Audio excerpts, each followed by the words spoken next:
My apologies. I forgot it was Tuesday movement morning. I've been up, I've been in here for 25 minutes, but I forgot. So, in order to do penance, I think tomorrow morning I will be here at 6:30 and do I will set an alarm to remind myself. Ah,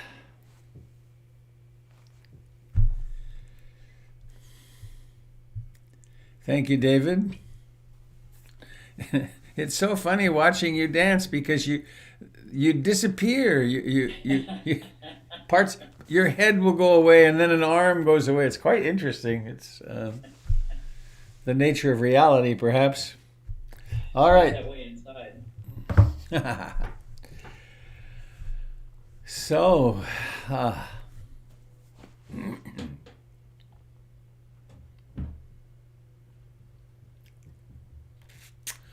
I'm Robert Beatty. I'm coming to you from Portland, Oregon. This is a broadcast of the Portland Insight Meditation Community. You can find PIMC at portlandinsight.org. You can also find my website at robertbeatty.com. There's a ton of very interesting and useful information on both of those sites.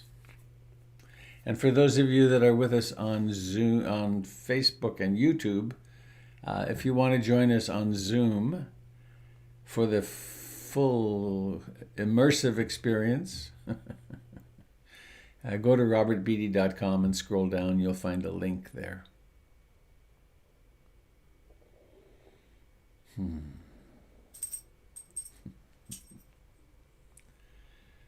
Well, it warms my heart. That's a funny saying, isn't it? It warms my heart. It doesn't warm my heart. It's got nothing to do with warm. From the four foundations of mindfulness, it's pleasant. I experience pleasure in seeing you here.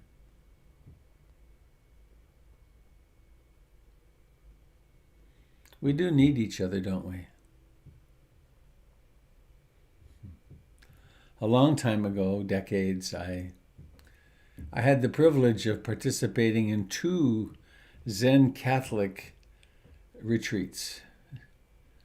They're called sesshins, 10 days, with Robert Aitken Roshi from the Zen world, the first American Zen master, and also with Father Bernard McVeigh, who was the abbot of our local Trappist monastery. And Bernard and I became a mentee. He became a mentor to me. And he really helped me with the Catholic religion of my childhood to embrace the mysticism that's at the core of the Catholic tradition. And I forget why I was saying this right now. Funny. Brain hole.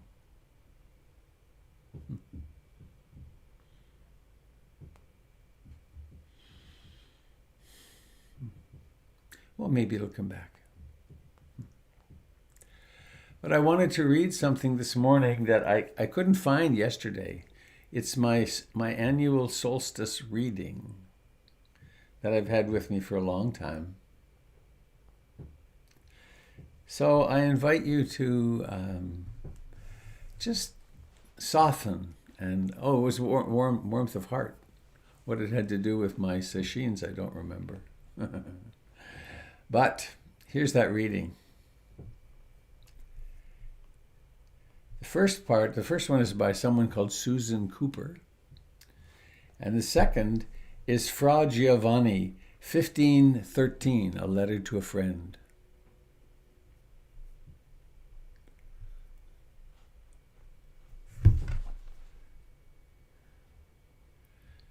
So the shortest day came, and the year died. And everywhere down the centuries of the snow-white world came people singing, dancing to drive the dark away. They lighted candles on the winter trees. They hung their homes with evergreens. They burned beseeching fires all night long to keep the year alive. And when the new day's sunshine blazed awake, they shouted, reveling. All through the frosty ages you can hear them echoing behind us. Listen. All the long echoes sing the same delight. The shortest day as promise wakens in the sleeping land. Listen, they carol, feast, give thanks, and dearly love their friends, and hope for peace, and so do we, here and now, this year, and every year.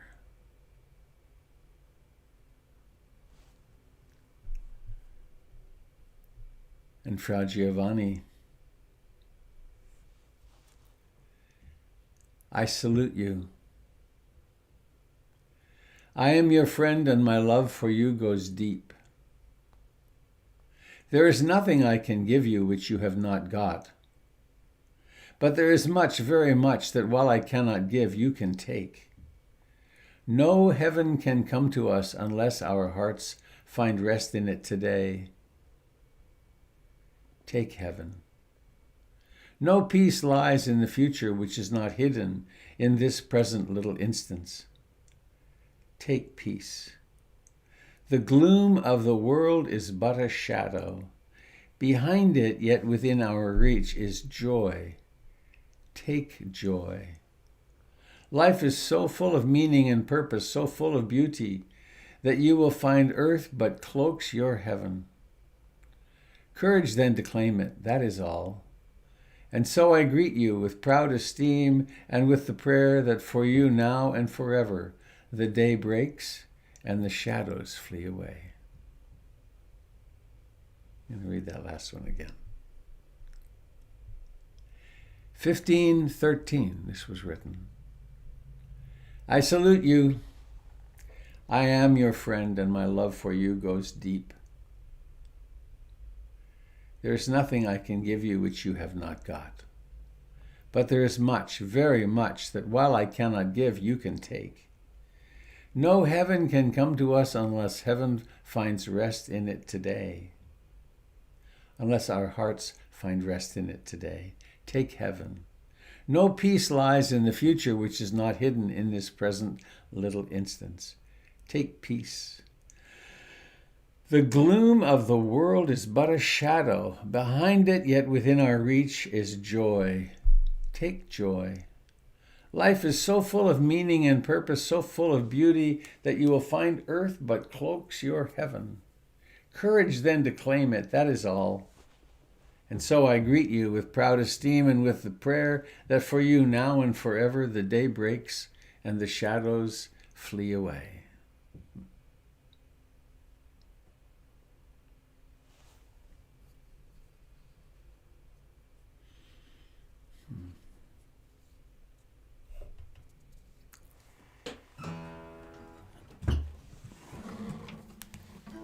And now we participate in the ancient ritual. 2,600 years of reminding ourselves of the incredible blessing we have of these teachings. So many generations of unbroken transmission.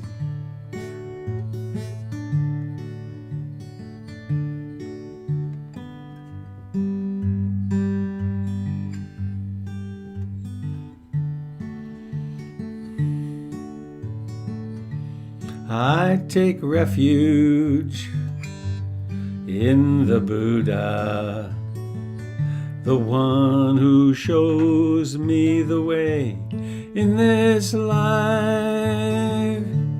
Namo Buddhaya, Namo Buddhaya, Namo Buddhaya.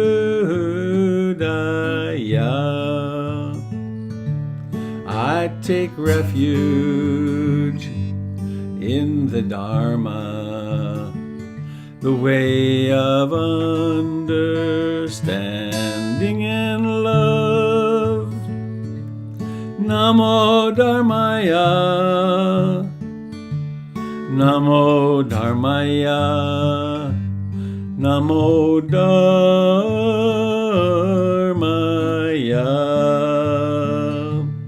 I take refuge in the Sangha, the community of mindful harmony.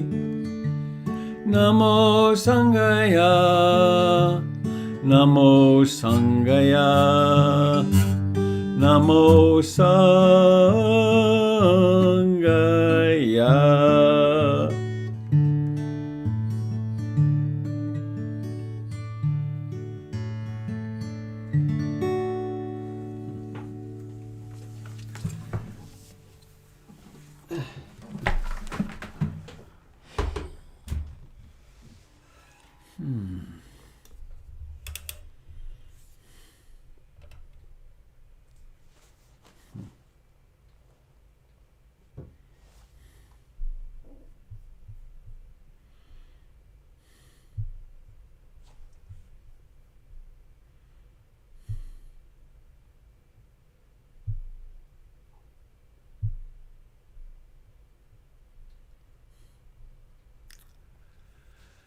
Well,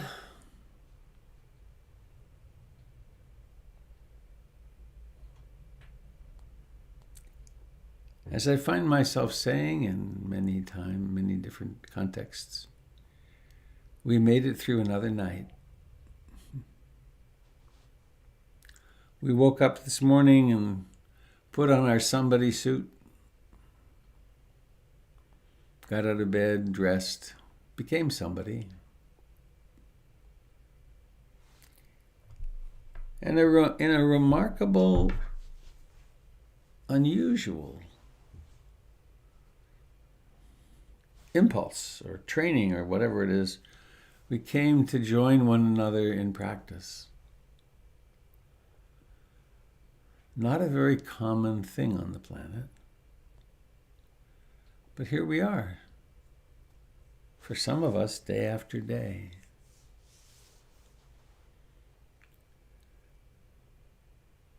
So let us affirm our intention.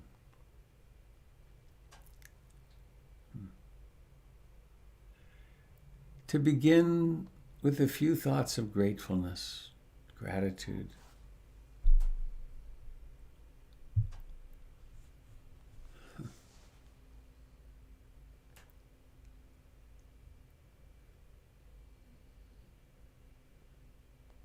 We are held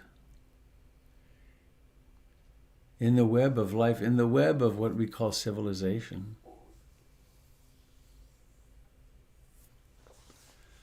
By the efforts of countless people.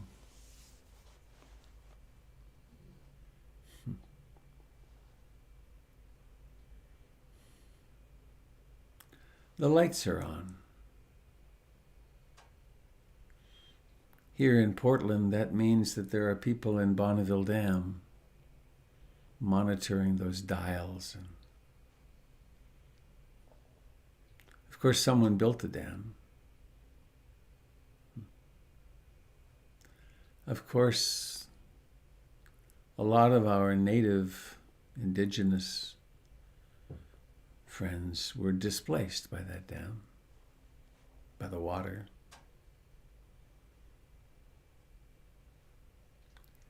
But here we sit. In my case, I sit here. The heat comes from electricity too.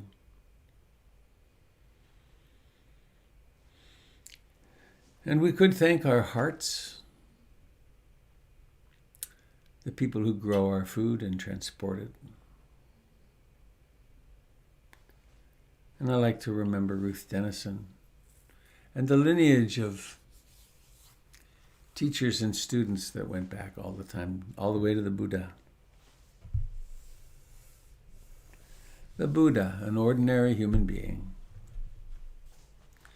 really helps me to remember that. He experienced the 5 hindrances, including doubt. He just kept going, though. So let us keep going to find a place comfortably upright.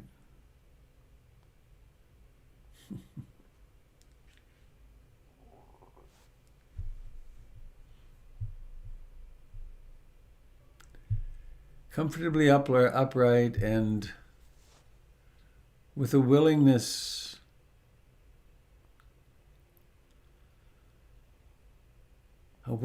to drop into the present moment, into the life of your body.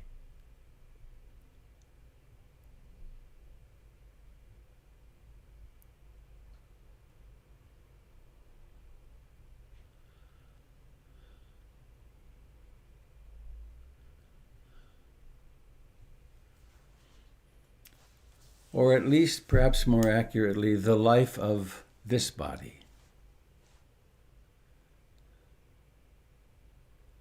And the awareness that accompanies this body in life,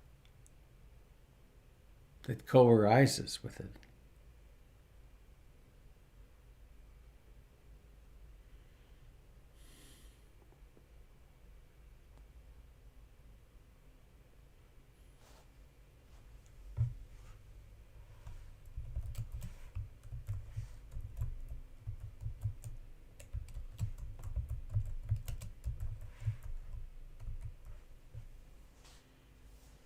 To notice the life of the feet, the hands,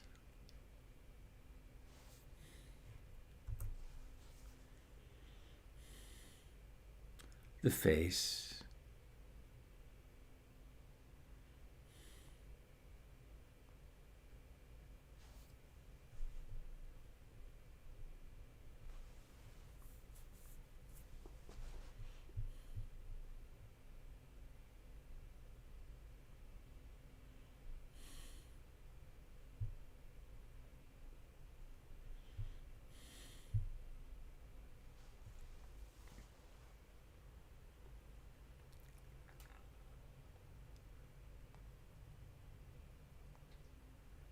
and see how it would be to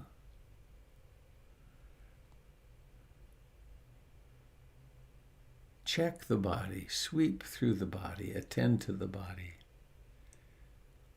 Is there anywhere that muscles are holding tight unnecessarily? In the face, the eyelids, the eyebrows, forehead.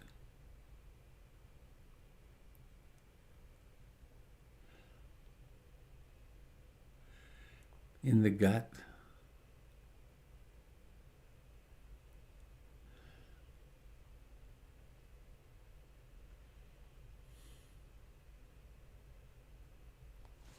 Relinquishing.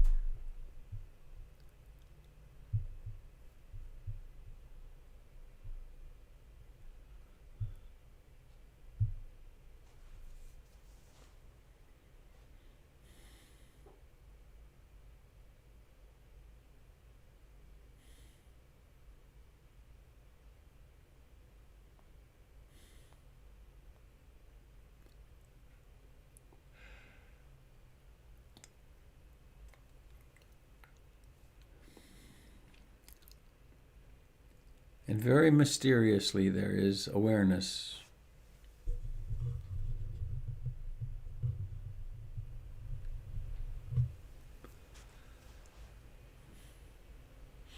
And somehow, intention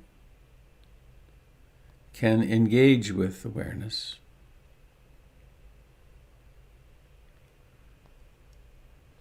And the experience of being able to direct awareness intentionally arises.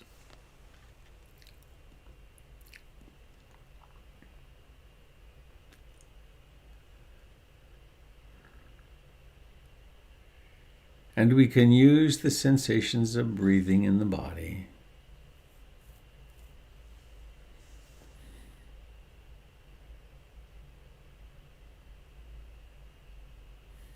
the rising and falling of the chest and abdomen, the expansion and contraction, or the sensations at the nose tip, the nostrils.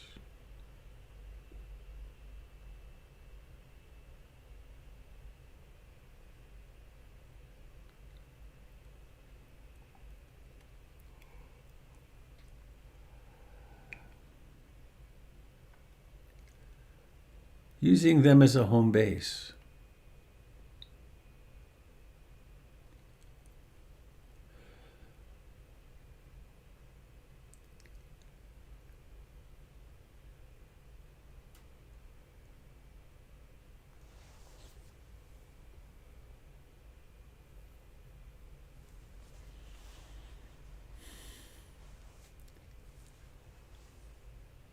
And so our journey includes becoming aware of whatever else the mind does.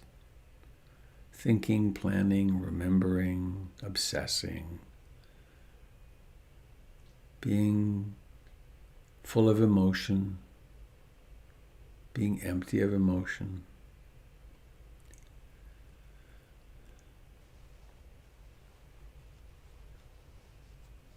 Colored by desire and wanting and disliking and not wanting, by restlessness and agitation and worry, and by sloth and torpor and dullness, and by doubt.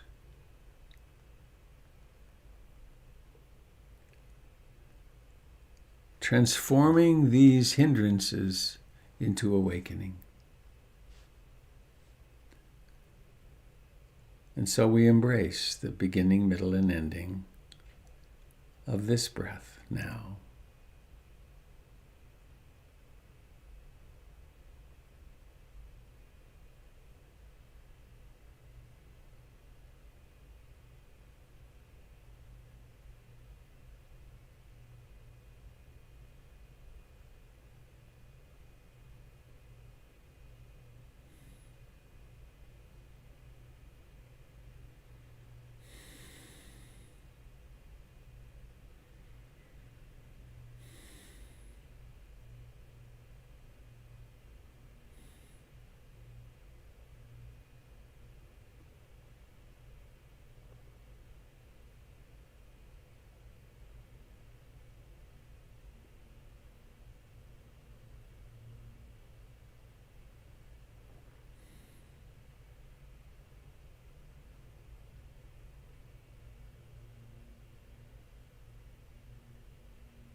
If the mind is restless, grasping, liking or disliking,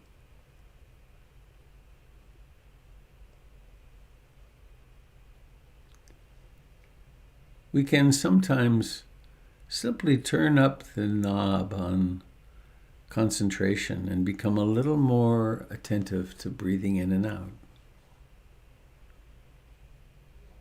To really greet and embrace the beginning of each breath. To greet and embrace the entirety of the breath, moment by moment, until it vanishes. There is in this a turning away from the thoughts. Not a violent reaction to them, not a hating of them. Mostly a recognition of their emptiness of importance.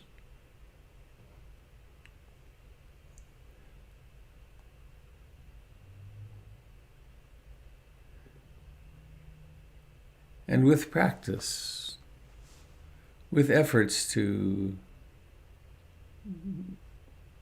clarify and improve our moral and ethical behavior, with repetition,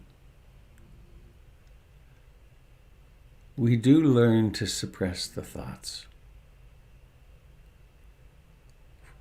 We do learn to have them fall away, and somehow or another there's a sweetness of concentration, diving more and more fully into the sensations of breathing.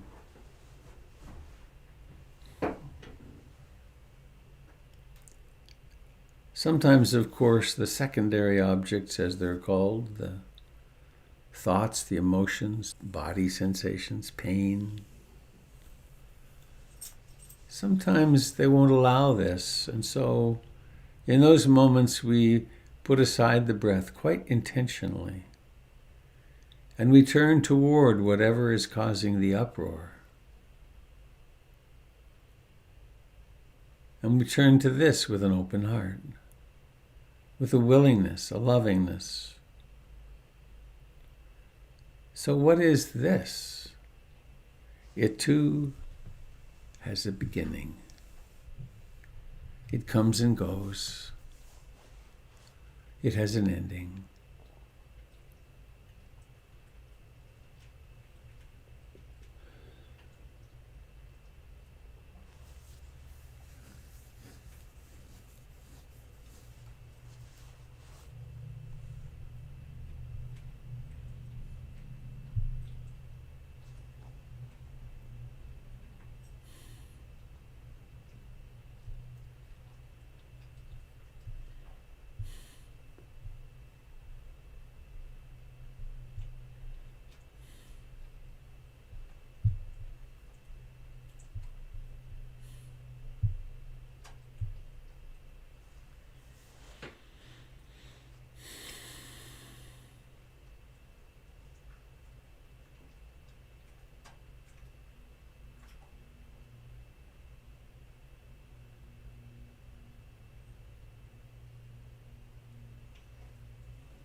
we are taking responsibility for the human mind.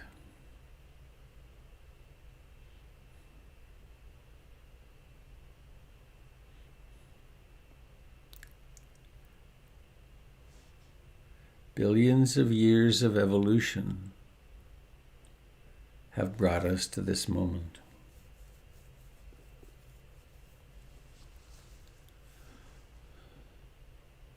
Where somehow we can participate actively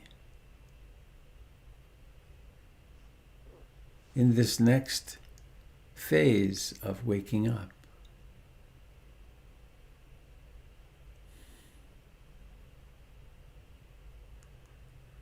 We sit still.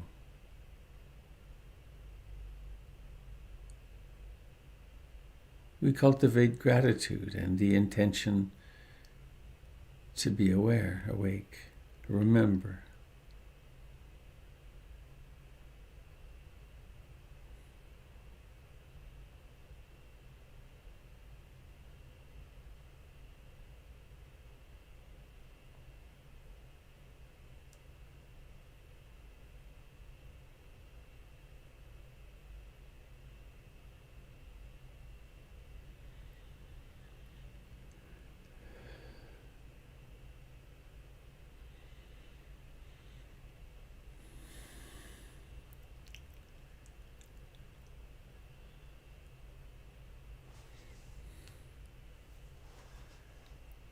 And there is a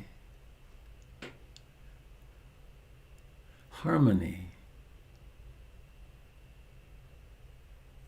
synonyms, awareness and love,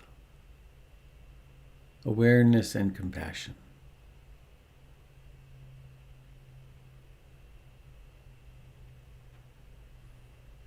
And so each breath is embraced.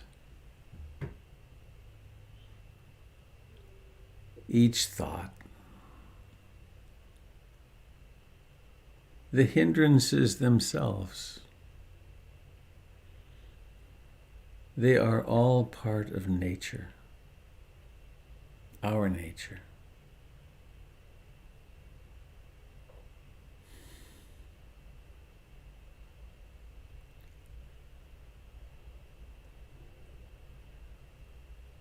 And we could make this overt on the in-breath,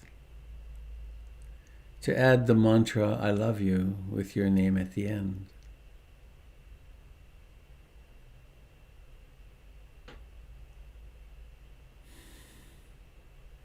And maybe if you like your name that you were called as a child, you might add that there too.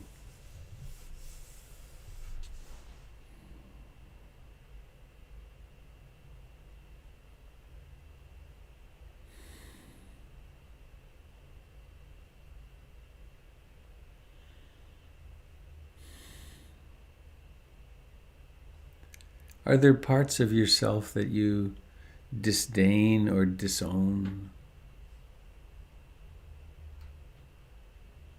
It's not uncommon to disdain and disown our various personality flaws, our addictions and compulsions.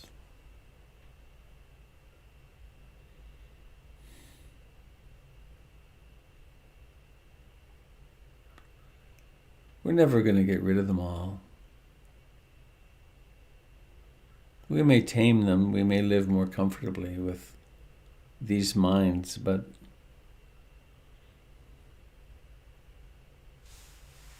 the way home is to love it all.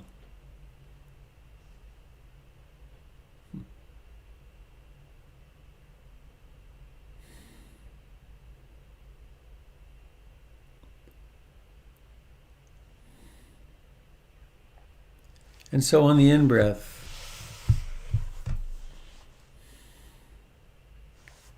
we could really say anything.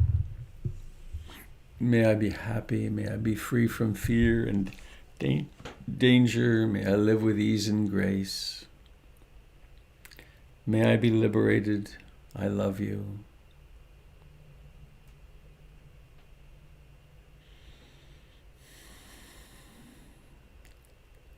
And so on the out-breath, we recognize, we honor our interbeing with the people we know, with our loved ones. These other mysterious happenings in time and space. People who pose in the roles of brothers and sisters and lovers and partners, parents. Pick someone, let someone come to mind on the out-breath. Wish them well too.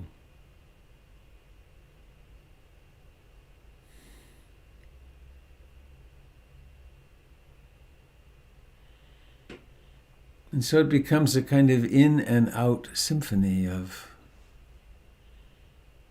I love you. I love you too. May I be happy, may you be happy.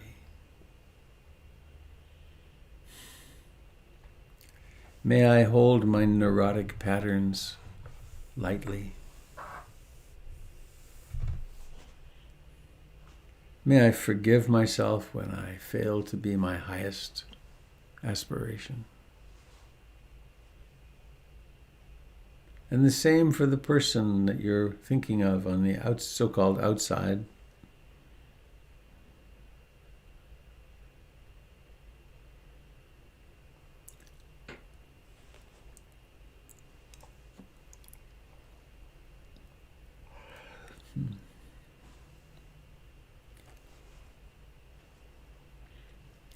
And so we are a manifestation of something infinitely, unimaginably complex.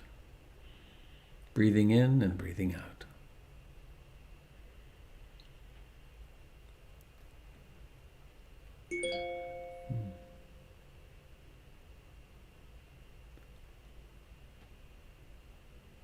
And so now, as is part of our usual ritual, let us take a moment to become aware of the whole body.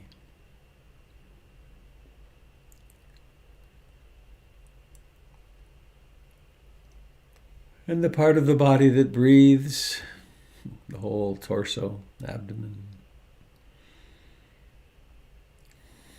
And bringing awareness into the face, into the eyes. Letting the eyes move around in there.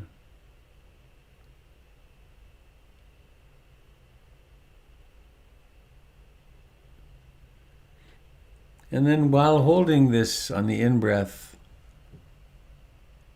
love to myself. On the out-breath, love to the other, love of the other. Observe the intention and the planning, and then letting the eyes open.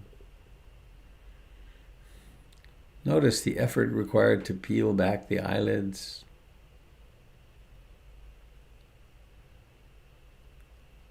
And then seeing occurs. Seeing.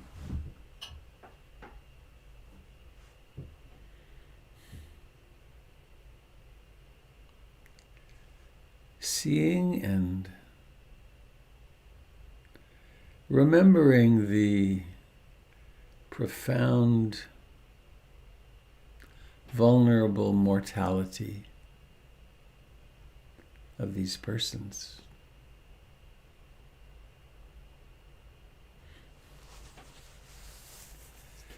No quicker way for me to get beyond the craziness of my separate identity than to remember.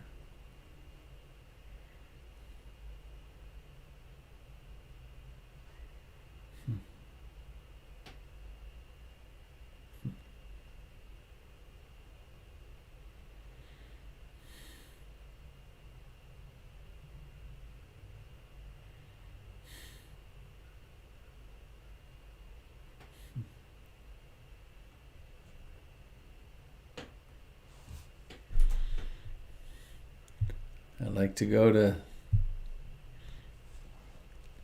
gallery view, and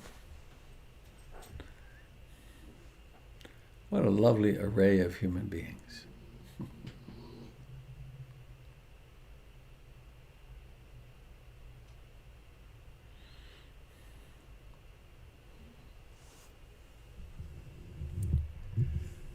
I have 3 reminders. Tomorrow morning, remember, Robert, 6:30 there will be movement and music. Wait. Set an alarm for 6:15 tomorrow morning. Your alarm is set for 6:15 a.m. tomorrow.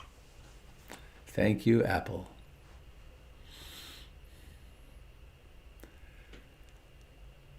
New Year's Eve at 9 o'clock, there will be a gathering on Zoom. The details are not yet figured out, but there will be a reflection on the year 2020 and the sufferings of it, and then some dance, and then some more sitting and sharing, and then refuges to take us into the new year, to keep us off the roads. And the 2nd of January, I'll be doing a day-long retreat with Paige Cogger. We're meeting today at 10 to figure out the details. But that'll be a way to start the new year with just a few hours of practice. So, what about thee and thou? You. How are you? What have you to share? Would you like to ask a question? I'm curious how it's going. This is such a weird time, not only COVID and the national politics, boy, oh boy, but also this is the time of year you're supposed to be happy. It's supposed to be really terrific time with the family. And our family has some significant anguish happening. It's always like that.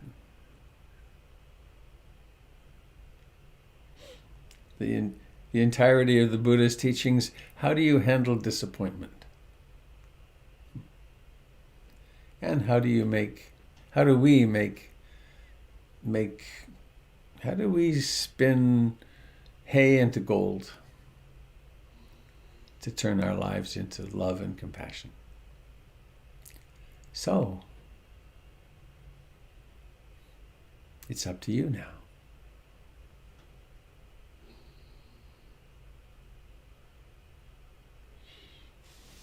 Good morning, Robert. Good morning, Sangha. It's Jessica. Hello, Jessica. Hi. It was very interesting when you say about, just the season and the mix of emotions. And this morning I was really, I really had this just wave of guilt, just that huge sense of, and it wasn't the typical, I'm not good, something's bad, but it was more like, you could do better. You could do more, you could do better. And at first I was sitting with it, I was just like so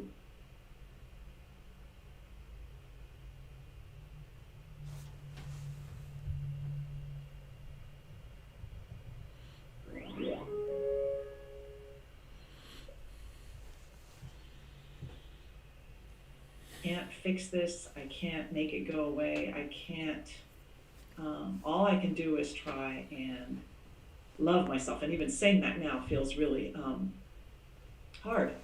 But I did sit with it, and it's softening, and it's there, and I'm just trying to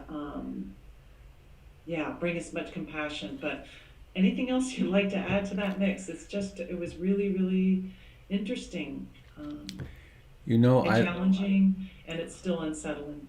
So. I lost the sound for about 30 seconds there at the most crucial part. So, but I'm a mess. I didn't hear that. So would you please do your best to let me know what you're saying again? I was Sorry. just saying in short that I really was working with a wave of guilt this morning about not doing enough. Uh, should be better. I had that good should all going. Um, and I think, I was trying to wrestle. I was like having my own inner debate, but you do this, but you do that. It's just like this whole deal.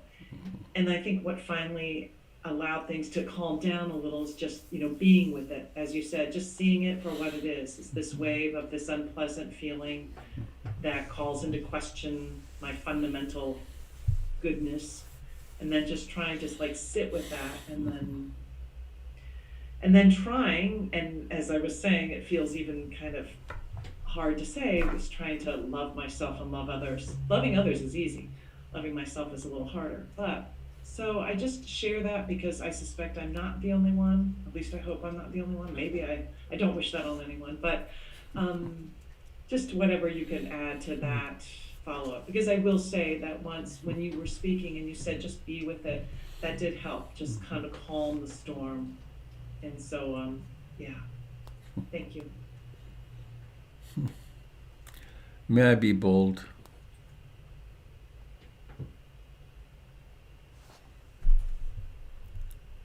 Jessica, I've lost you. Where'd you go? Oh, there you are. Good. Jessica, I love you. And your personality, your somebody suit,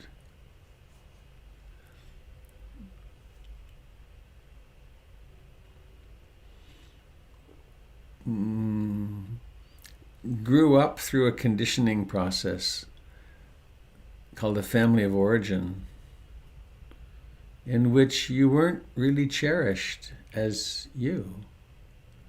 And how do I know this? Because I see me in you. And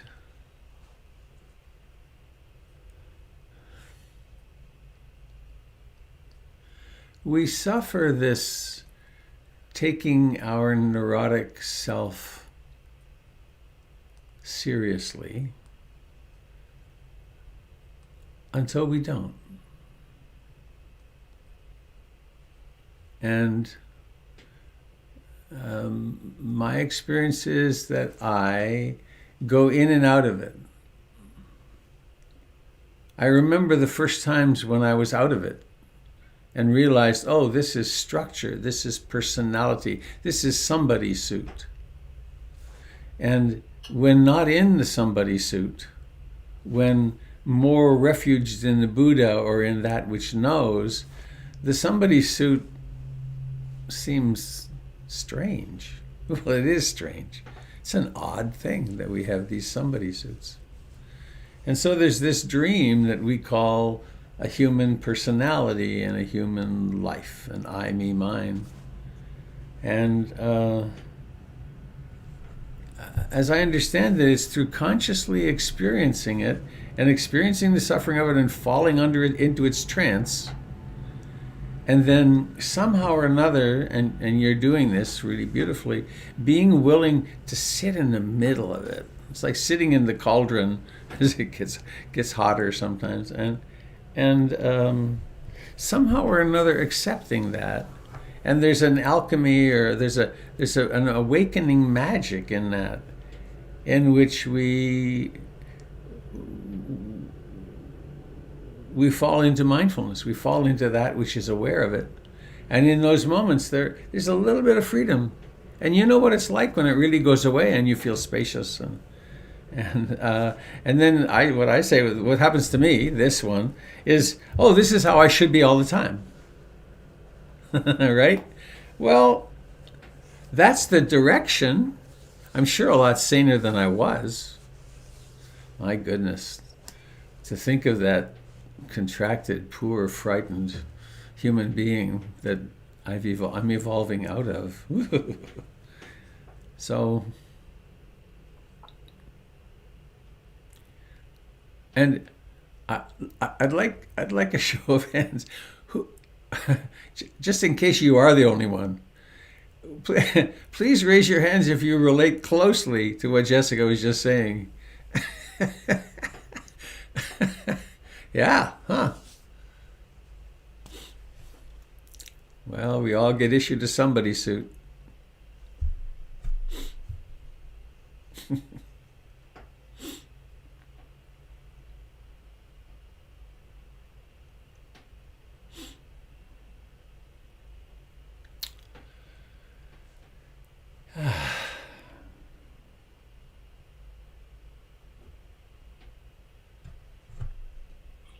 Robert. It's B. Hello, B. Hello, Robert. I'd like to read a poem. I kind of wanted to read it yesterday, and then when Jessica spoke today, I thought maybe today was even a better day for it. It's by Mary Oliver, and it's called I Worried. It's a poem I've been reading a lot to myself lately. I worried a lot. Will the garden grow? Will the rivers flow in the right direction? Will the earth turn as I was taught? And if not, how shall I correct it? Was I right? Was I wrong? Will I be forgiven? Can I do better? Will I ever be able to sing? Even the sparrows can do it, and I am, well, hopeless. Is my eyesight fading, or am I just imagining it?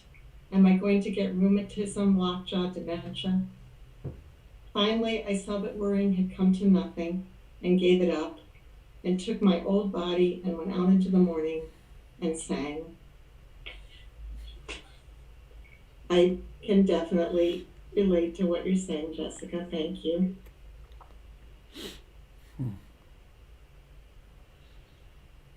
Thank you, B and Mary.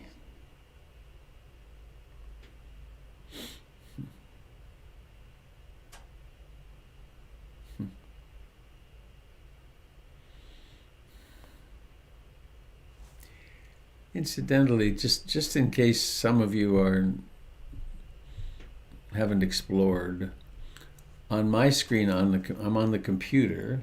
It's different on the iPad, I know. But on the computer, if you look up to the right corner, there's a little button on mine that says View. And if you click on that, you can have Speaker View or Gallery View. And then there's Exit Full Screen. That's a different thing altogether. But if you put it on Speaker View, whoever's microphone is being picked up by Zoom will then occupy the whole screen. And I used to use a function called Spotlight, but I decided not to do that anymore.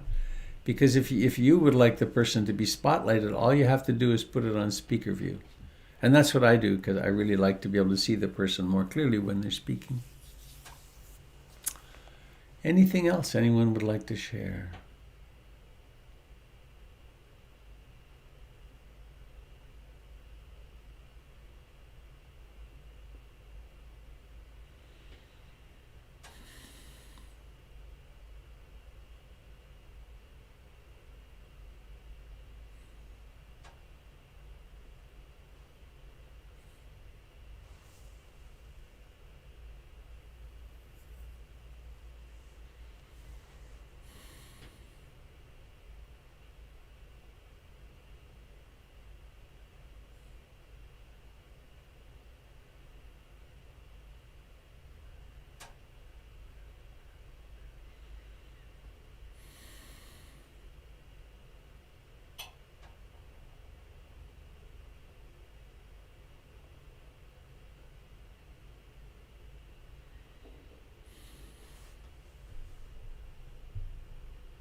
Robert.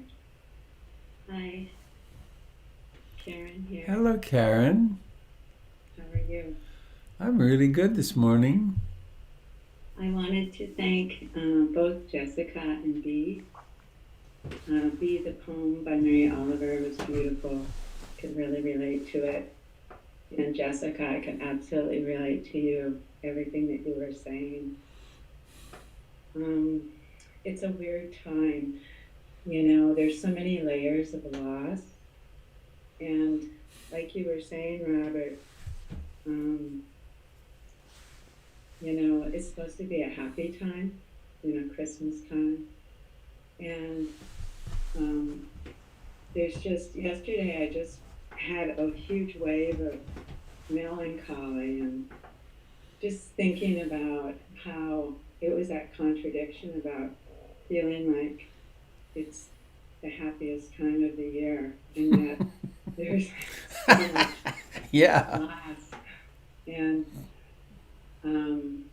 then kind of beating myself up about having these feelings, like, you know, why can't I, you know, it was that old familiar thinking that I've been doing all the hard work, you know, of meditating and journaling and, you know, and then I had a day like yesterday where I felt like I just slid back, you know, so far.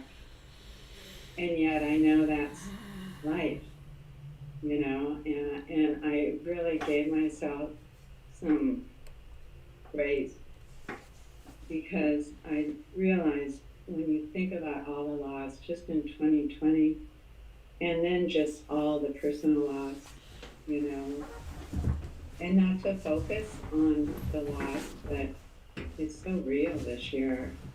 And the fact that we have this kinship, you know, I mean, that's one of the positives about the pandemic. I've really become connected, even though most of the time I have my screen off. It's just because I'm stretching. But I really appreciate the Sangha, each one of you. And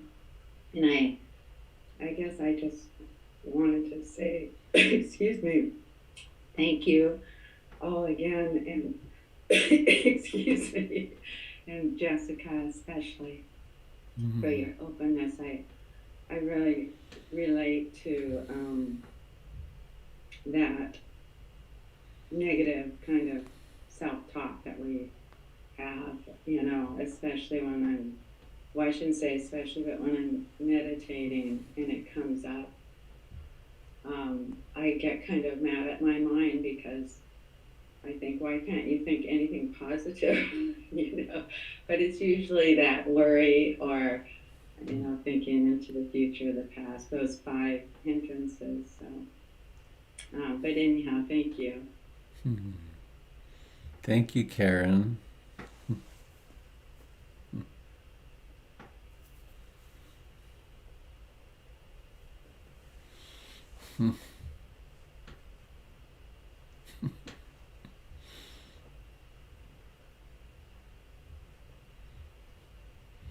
It's two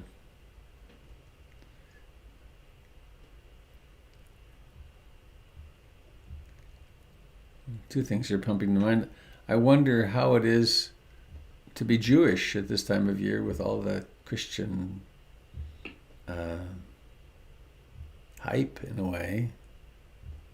And also, Karen, I was reminded of something that an important moment, I think, in my understanding of the dukkha of Christmas, way back when my daughter was quite little, maybe 5, I think, young. And she saw a little doll on TV. And the little doll she was really a darling little piece of plastic and imbued with all kinds of skills and so on. And there were cartoons about her too, of course. And she wanted that little doll for Christmas. And so the little doll was certainly within our budget. And we bought her the little doll. And she opened it and she was so excited. Yay, I'm getting what I want. Yay. And then she took it out and it was was a little inert piece of plastic. And she said, Daddy, where's the music? So there was a promise. This is the happiest day of the year, and stuff will make you happy. And I took it as an opportunity, of course, to speak about the nature of craving and dukkha, which was went a little bit over her head, of course. But this really is another time, another moment, with some rituals that we do and some particular meanings that some people put on it. But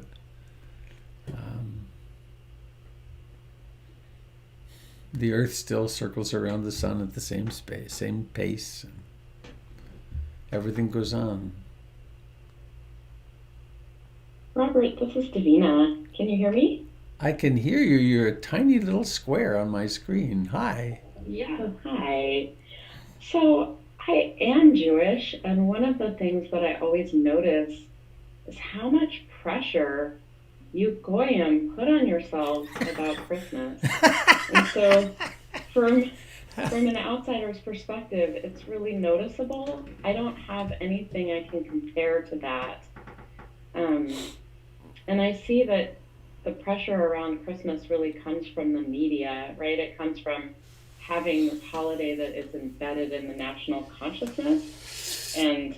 But it always seems like a setup to me, like a setup for failure, like everybody's trying to have this perfect Christmas that somehow comports with what the media or what movies or what tradition tells them. And it always just seems like so much stress. So as somebody who doesn't celebrate Christmas, it's just really noticeable. And as far as what the experience of not celebrating Christmas, like this was something I was really embattled about growing up. Like I felt so alienated by the dominance of Christmas. And when I was growing up, Christmas was part of the public school curriculum. I was literally sent to the principal's office because I refused to make Christmas ornaments and stuff like that. So I guess it's been a process for me to come to embrace the positive parts of what the Christmas season offers, but also to remind my friends year after year, like, you don't have to do it that way. You can do it your way. You know, you can wake up from the trance of Christmas. Thank you. Yeah.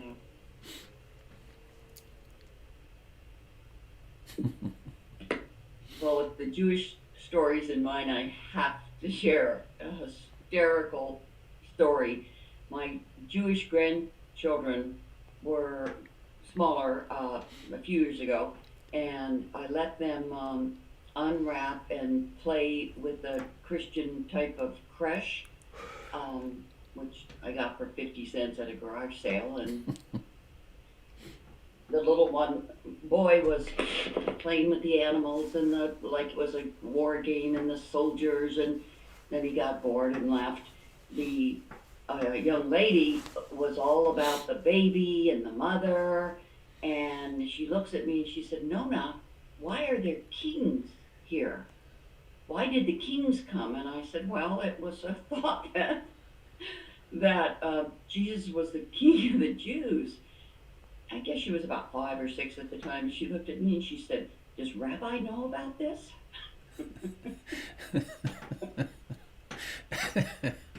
Oh dear. Oh dear, exactly. So there's my Christmas story. Thank you.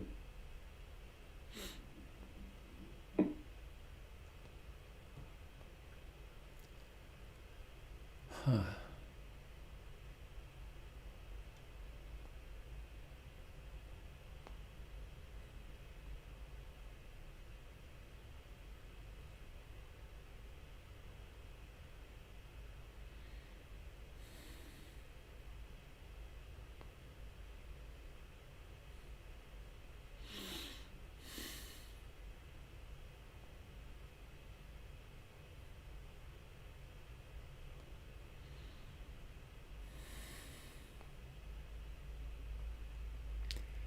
I've been having an internal debate about whether to meet on Christmas morning.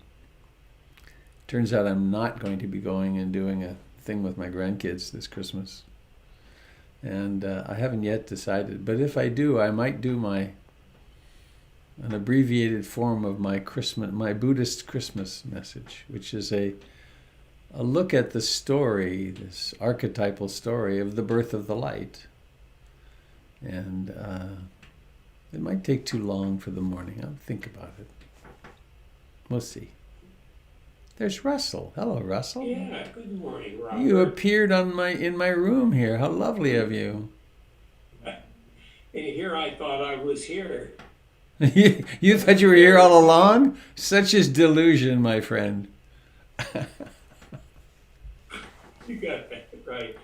I wanted to say to Davina, I really appreciated your comments.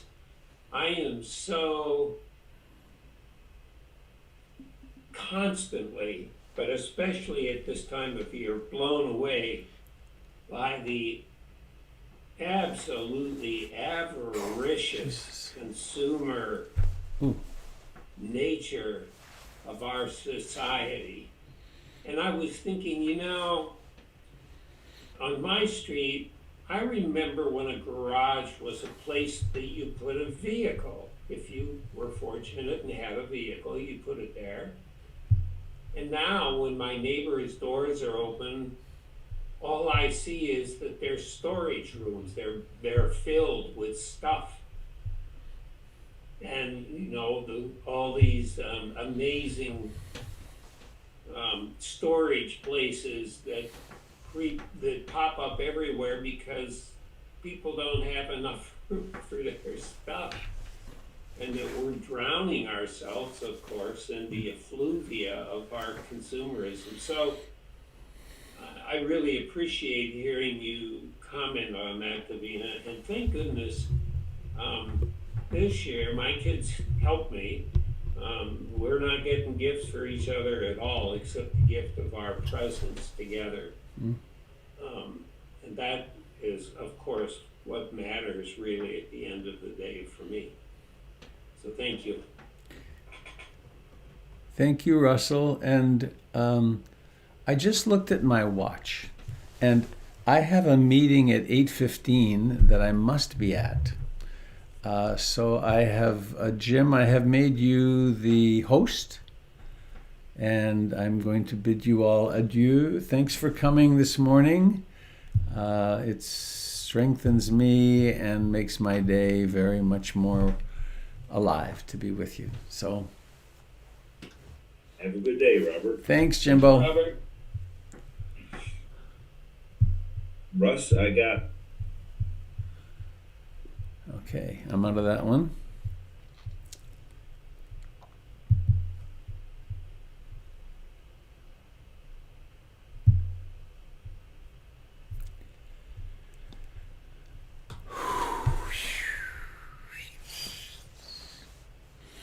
Mm-hmm.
Oh. Goodbye, dear friends on Facebook and YouTube. Sorry.